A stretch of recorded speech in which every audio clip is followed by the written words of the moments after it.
been catching up on some of these meat eater vegetarian exchange videos from about a month back, and one of the most obnoxious ways the meat eater tries to undo or just completely discount any validity that the vegetarian arguments carry is by, and this is not a policy video, by the way, this is just a vent video, just an FYI. Yeah, because there's this increasing number of cherry picking when it comes to opposition of vegetarian positions in particular. I don't even know what to call it. It's not a point. It's just this randomly just selective, all these separate terms of what's considered acceptable to challenge. Which behaviors and habits are considered acceptable to challenge and which ones just ought to be ignored for the sake of politeness and, I don't know, proper conduct or something. And these standards are all completely arbitrary, and I always see it brought up as a reaction to vegetarian positions. Just vegetarian ones, usually from people who try to rationalize meat eating on an ethical level. And I'm not saying these people are the only ones who perpetuate any sort of shoot the messenger tactics, but I do see it predominantly coming from them. So I'll talk about it for a bit. It's just, I don't know, I mean, it's just moronic accusations that people who push vegetarianism harder than your average bear, they must be doing it primarily because they want to get a kick out of some moral grandstanding or some self-gratification, you know, the righteous indignation that's supposedly inherently tied to any unapologetic argument against meat eating. Where the vegetarian doesn't just bury his or her head in the sand and say, well, no, you know, this works for me, and whatever works for you is fine too. And instead of that, we see it taken one logical step further, and the vegetarian calls a spade by pointing out the simple fact that a lack of demand for the meat products is going to result in less animals being shoved into cages and being kept in cages, along with all the other details which I'm sure I don't have to get into here. If you happen to be unaware of the extent to which animals are abused in slaughterhouses, if you have an internet connection, slaughterhouse videos are at your disposal, so ignorance on this issue, as far as I'm concerned, is not a get-out-of-jail-free card. But yeah, I mean, you point out reality and how it's impossible to ethically justify contributing to the demand unless you absolutely have to, because of some extremely rare or even non-existent condition where you simply cannot supplement. And you point this out, it may be a bit of an aggressive way, because you hold a position that less animals being shoved in cages is an important goal to strive towards. It's a crucial, fundamental, epic goal to have.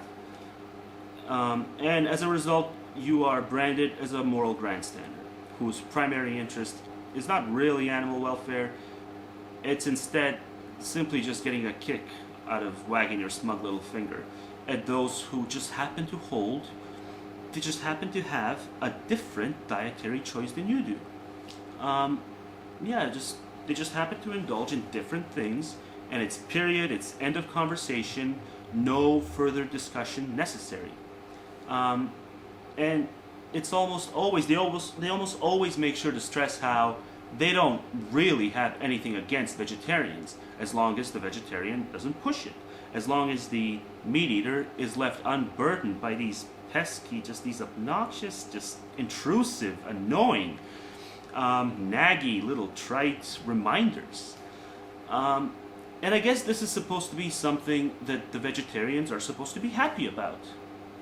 You know, that the meat eaters are actually okay with them not eating meat, as long as the vegetarians keep their mouths shut. And as long as, you know, they refrain from making logical arguments as to what led them to the position of a lack of meat intake. I mean, people are 100% genuine when they point this out. They apparently can't comprehend the sheer arrogance of this.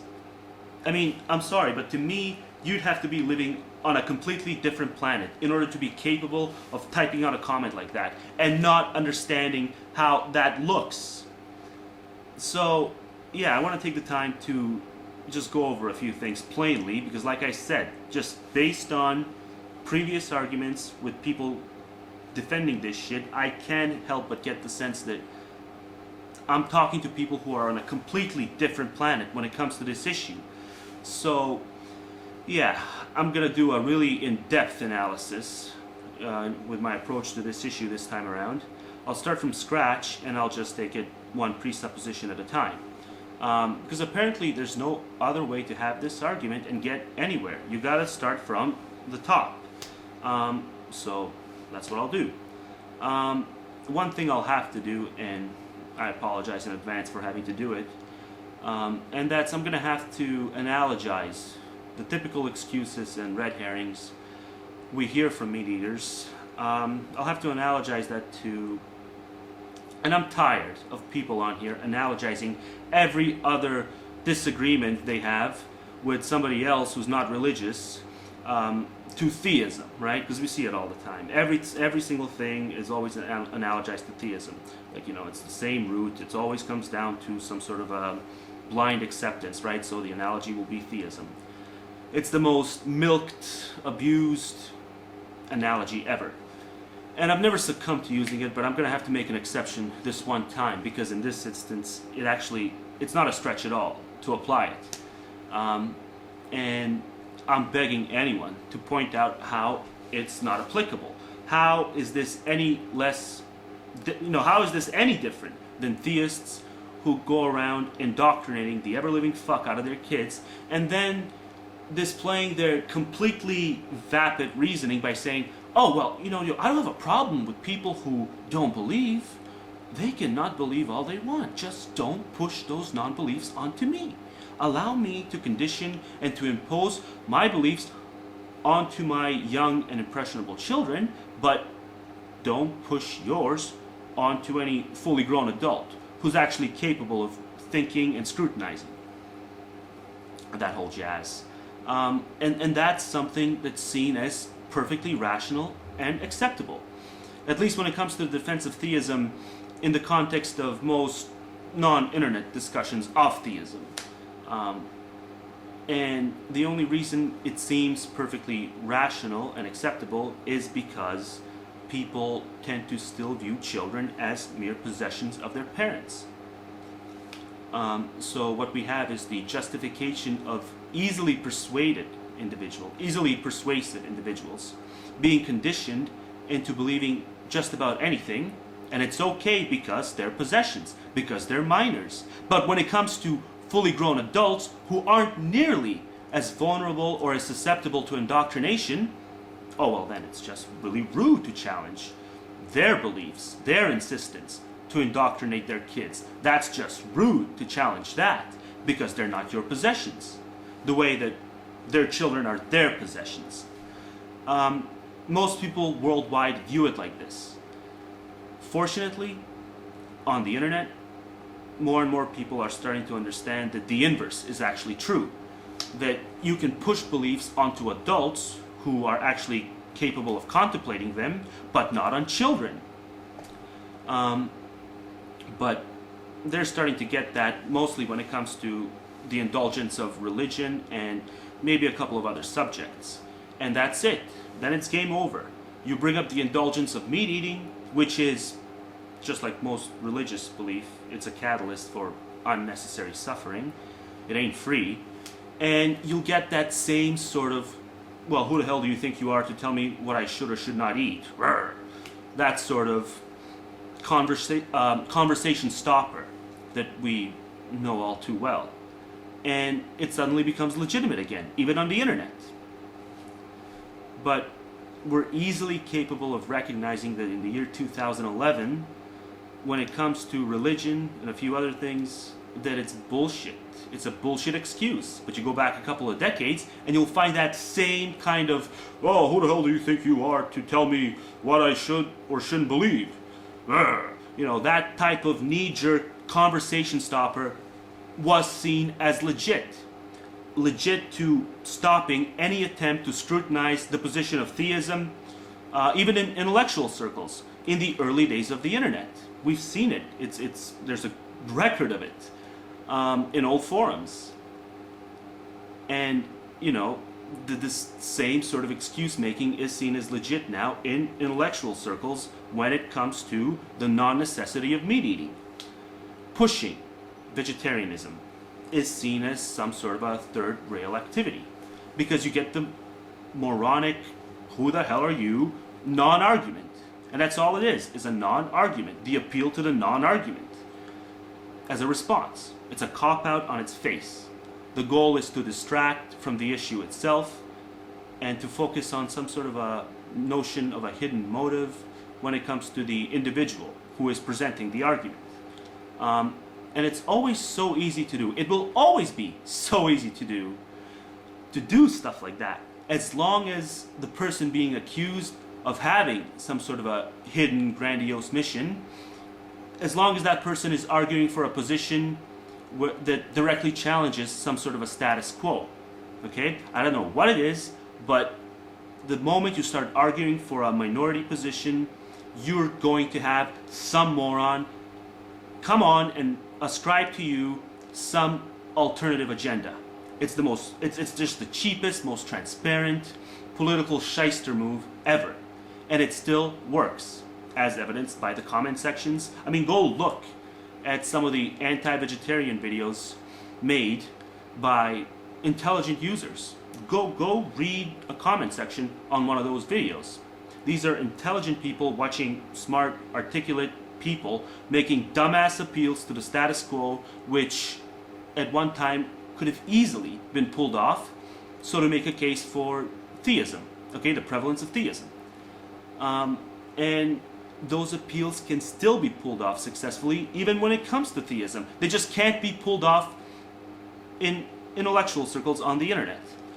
For as long as I recall, I've always cringed at the sentiment that behavior or belief, XYZ, whichever, it doesn't matter which, is perfectly okay as long as you don't go around advocating it, right?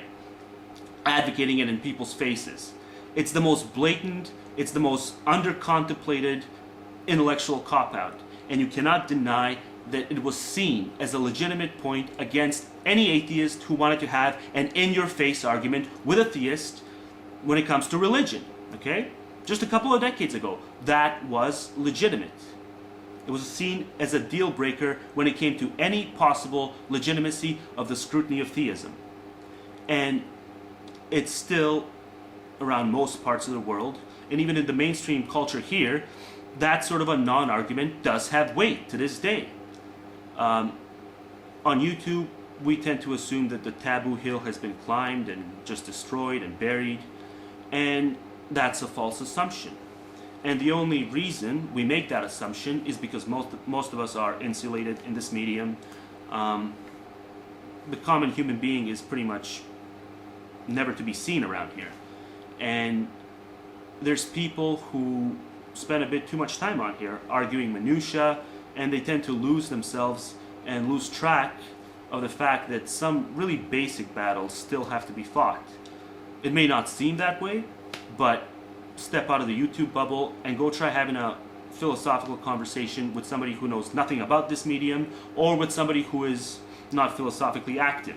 And it'll be a painful reminder, and I just experienced one of those painful reminders earlier this week, so that's partly why I'm talking about this. But the main reason I'm talking about it is because when you observe the current vegetarian meat eater exchange on YouTube and how it's debated, you begin to see these similarities, the style of argumentation, the attempts to dismiss legitimate critiques by reinforcing the very same appeals which would have been laughed off the internet had this debate, had you just replaced the "it's just a dietary choice" sentiment with a "it's just a scripture choice" sentiment. No, it's not just some sort of a irrelevant choice. It's behavior. It's behavior that has a consequence, that has a direct effect on other creatures who are just as capable of suffering as you are in some instances. Just as most people on here are now capable of laughing at the supposed proper conduct of not discussing politics or religion at the dinner table, by that token, we should be able to laugh at the morons who think that they're making some sort of a bulletproof point by saying that my meat eating is just my dietary choice, it's not subject to scrutiny, you're pushing your beliefs onto me, blah blah blippity bloop. It's just bullshit, because it's just as asinine, just as nonsensical as an appeal to the supposed virtue of any non-argument. The virtue of the non-argument of just letting people do whatever the fuck they're doing, regardless of whether or not it's harmful. But no, of course we should argue. We should scrutinize politics and religion at the dinner table and online, and the same goes for the unnecessary functions slaughterhouses serves. And more importantly, what drives those functions to continue serving. It's a legit argument to have, unless you want to illegitimize it by the simple fact that people are walking dollar signs for it. And if that's going to be your standard, if that's going to be your goalpost, okay, then you're going to have to apply consistency to that goalpost and justify every last horrible context ever held, or every last horrible item ever sold, all because there were enough people willing to be walking dollar signs for that throughout human history. I mean, people have been willing to pay to see an endless number of just depraved... I mean, I'm not even going to bother going down the list of all the depraved, debaucherous bullshit that's now illegal because it's inhumane. Regardless of whether or not there's a market for it, it's illegal because it's inhumane. So I'm sorry, but no, your meat eating isn't some sort of a holy, do not discuss at the dinner table, virtuous entitlement. It really isn't, and people should push their rational counter-arguments to it on the internet version of the dinner table, which is a medium like YouTube. And if you don't want to hear it because, you know, it's offensive, then don't click on the properly titled videos. It's that simple. It's not an imposition. I'm not shoving these videos into any meat eater's inbox. Meat eaters are shoving their "don't tell me what I can and can't do," they're shoving that bullshit in my inbox and in the inbox of a lot of other vegetarians. And the sheer hypocrisy is just outstanding. I mean, it's just, it astounds me, because 9 out of 10 times you get a moronic comment like that and you go to the person's channel and you watch their favorites, or you read their dopey little description section on their front page, and they'll always have something in there about how people's religious convictions should be scrutinized, be it at the dinner table or online. And yes, they should. But why should they be scrutinized? Why? Okay? That's the underlying question you have to ask yourself. And not only ask, but when you arrive at the obvious answer, you have to apply consistency to that answer. What's the root of the need for that scrutiny and for that sort of skepticism? Is it because all these atheists on here simply just want to feel intellectually superior? Are they all just smug caricatures of the type of atheist that assholes like Jerry Falwell envision? Is that why? No. It's because most of them, they can name you policy after policy that has been negatively affected because of people's religious convictions. So no, Falwell's little vision of an atheist was wrong. It's not a smug motive. It's a let's fix this bullshit motive. Okay? And the same goes for vegetarians. So don't pull a Falwell when arguing with vegetarians, when branding vegetarians, who by the same token just want to reduce suffering and point out the unnecessary indulgence of meat eating. And the only way anyone can rationalize an excuse here is by pretending that there's nothing to be fixed when it comes to the current state of animal welfare. That everything is the fuck all right. Because why? Oh, that's right, because animals can't cast votes or some other kind of trivial bullshit. Because they evolved differently than us. And that's all there is to it. There's nothing special about human beings. They just happen to have evolved differently. And there's nothing else to add. I mean, what else can you come up with? What? Because animals can't, they're not able to comment on the latest Dancing with the Stars episode, or the latest album from who's a really lame popular artist nowadays. That Justin kid, Justin Bieber or something. Yeah, so if pigs, cows, and chickens were just smart enough to bop their vacuous heads to the latest Justin Bieber fucking single, like all these precious little kids do, who we supposedly we have to keep having, what's your argument? That then and only then it would be a travesty to mistreat them the way we're doing? If they were able to lose themselves in the bullshit that most human kids lose themselves in, and human adults even, lose themselves in, then it would be a travesty to mistreat animals? It's just utter bullshit. And the simple point here is that nothing is off the table. No belief, no scripture, no indulgence, and certainly no dietary choice. No dietary choice indulgence. All these types of beliefs will have a reciprocal effect more often than not, and just like imposing your meat indulgence onto your kid can have an effect. Whether the individuals holding these beliefs, whether they choose to challenge others directly, is not and has never been the problem. Okay? The problem is individuals influencing policy by voting and by indoctrinating their kids, who will vote one day as well. And they'll vote badly. And that problem is inevitable. So the reaction to it should be inevitable as well. So enough with this arbitrary cherry picking of who crosses what line by challenging what type of belief or what type of behavior or what type of position. Because the line is crossed by default. Whether somebody gets in your face or not is irrelevant. I mean, I want them to get in my face on any issue they disagree with me on. I want that. And I think most people watching this video have killed off enough of these confrontation taboos and wouldn't mind being challenged either. People know that religion and even politics can be touchy for some, and despite that, they know that those things should still be scrutinized. But when it comes to meat eating, suddenly preserving the too impolite to discuss brick wall, suddenly that brick wall becomes the standard, the norm. The brick wall must remain in full force. We must not scrutinize anyone's effect or contribution to animal suffering when it comes in the form of a food indulgence. That has to remain off the table. Why? Because it's a food indulgence. The evidence for the premise is the premise itself. It's the last completely unaccountable taboo cop-out. And I really wanted to register with people. So I guess I'll just throw out a few more examples of just silly taboos which are to this day prevalent. Maybe the religion example does nothing for some people because they really do think that it's over and done with, at least on YouTube.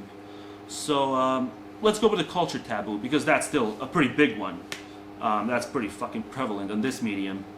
You still can't criticize cultures. The moment you suggest that people who make a decision to move to a country in which certain things are illegal, certain things like covering your face inside government buildings or even on public street, if that's the law, and you make the simple argument, well, no, we shouldn't have to bend our laws to make an exception so to accommodate their culture. No, we're not legally obligated to respect other cultures. We can choose to do it on an individual basis, but we're not obligated to do it legally as an entire society. They should accommodate to our current laws. And if they don't want to do that, then they should probably find a country that has laws which are more suited for them and their culture. Go make that argument on one of these websites. One of these, I'm not even going to advertise the fucking moronic websites, but yeah, just Google culture equality.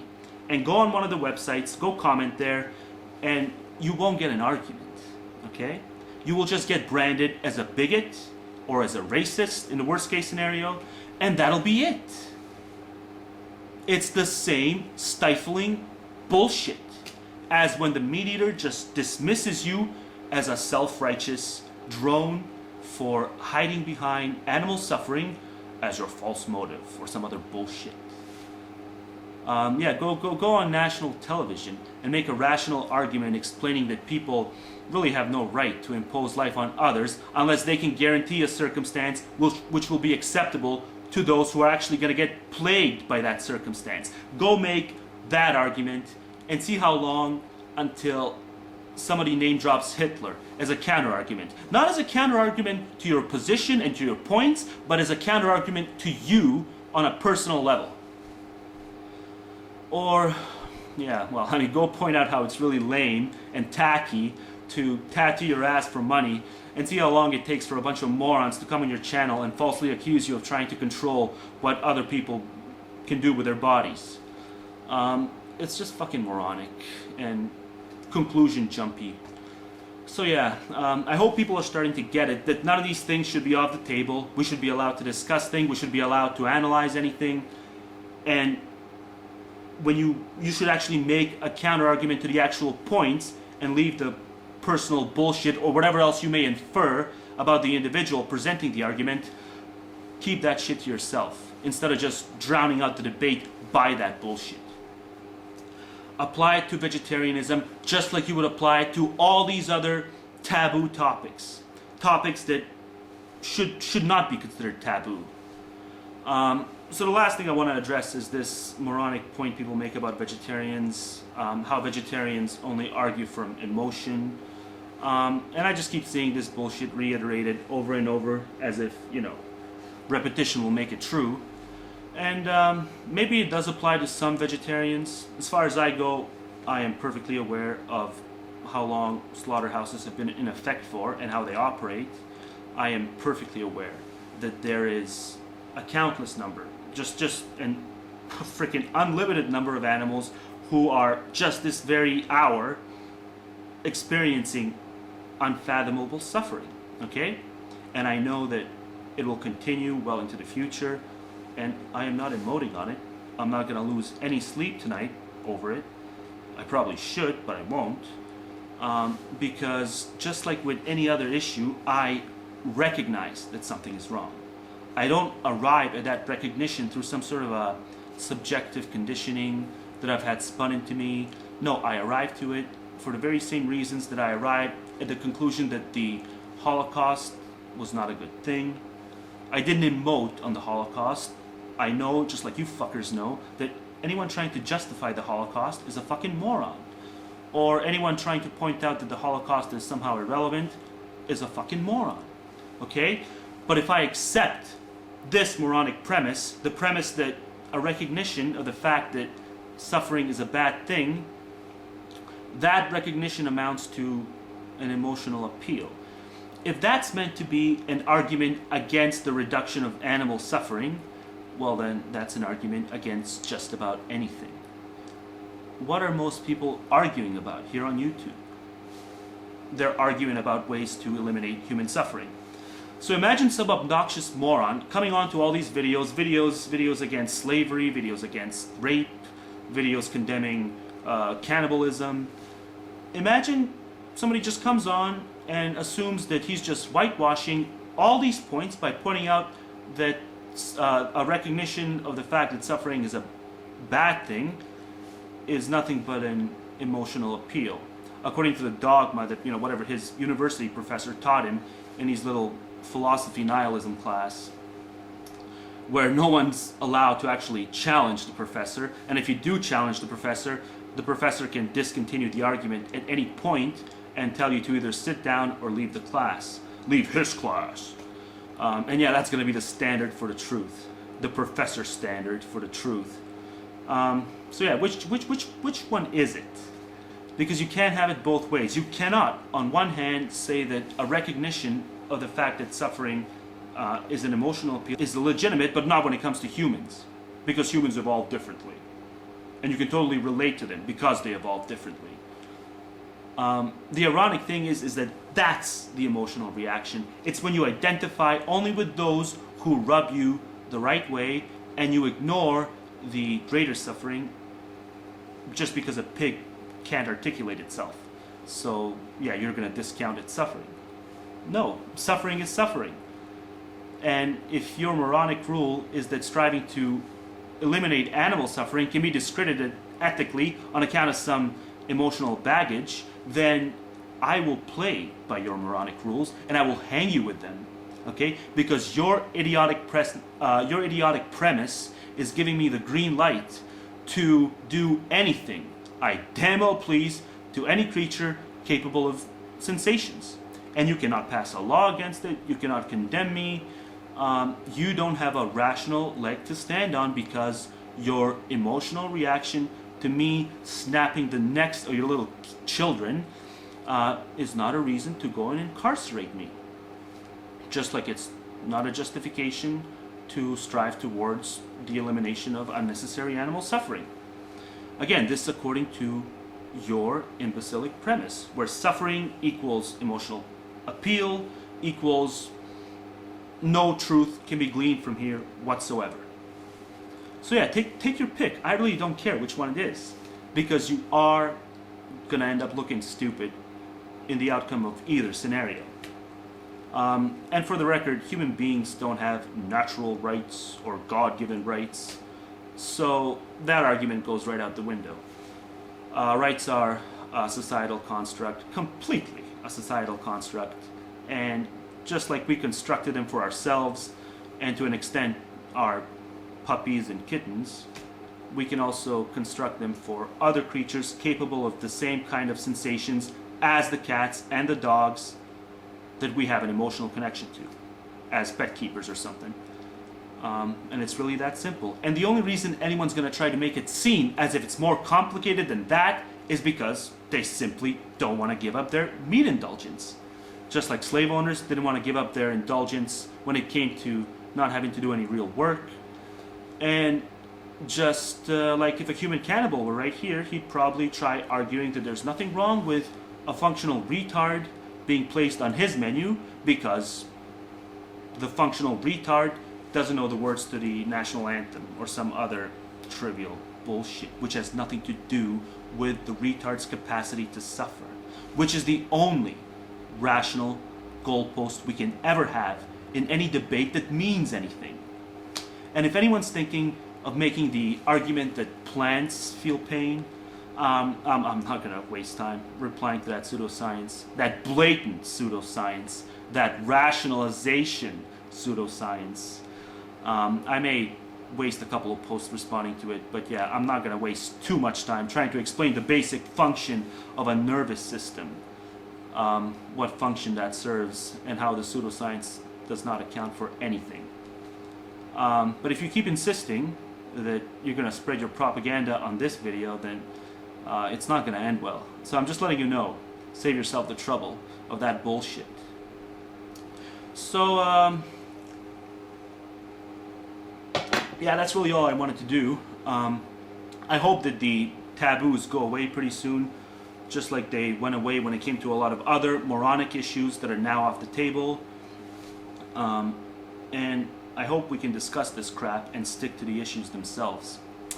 And that's about it. Yeah, I guess there's a lot going on in the world, but I just don't think any of it is really important enough to comment on. I don't even think... I mean, they may not have killed Mr. Osama.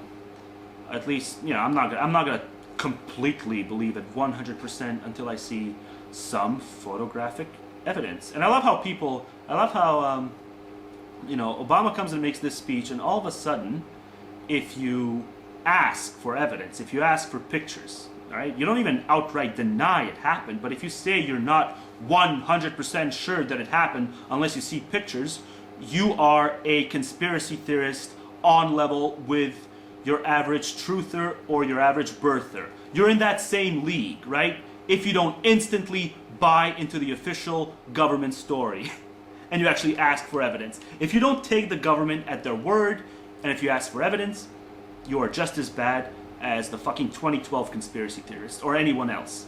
So I love that shit. Just really disappointing. And I'm planning to upload this like the following day. Right now it's like midnight, and I'm probably going to upload it in, I don't know, 24 hours from now when I get back in. So they may have released the photographic evidence by then, so if they did, just ignore this crap. And this video is the longest video I've ever done, so I'm just going to stop it because it's way too fucking long.